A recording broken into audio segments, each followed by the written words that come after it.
Assalomu alaykum. Pochcha? Ha, xola. Men Shodiman. Ha, Shodiya. Uyda? Xola. Uydamisan yo qayerdasan? Uydaman, uyda. Ha, uyda bo'lsang, men o'zim telefonim puli yo'q ekan, mana bitta ukamga iltimos qildim-da, nima dedim, Toshkentda edim, Sergeliga ketyaptilar. Ha. Menikida telefonda pul tugagan ekan. Aha. Shunaqangi yomon yomg'ir yog'ayapti, anaqa yo'li bor ekanda, burun qaynatam o'raqni 3 marta yerga tiqib, shof bobolarim deganda yomg'ir to'xtar edi-da.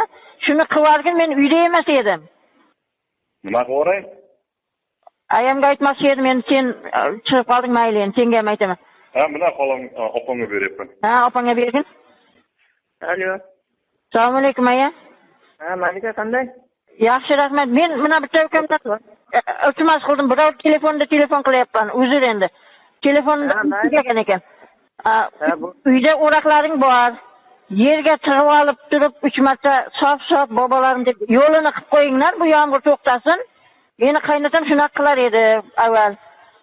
O'zini yo'li bor buni ham der edi. Nimani deysan?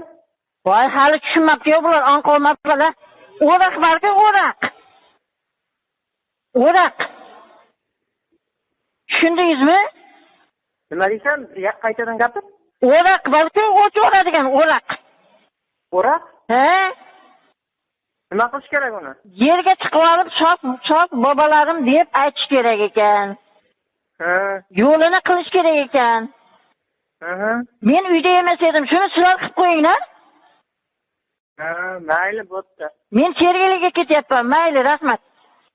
Ha.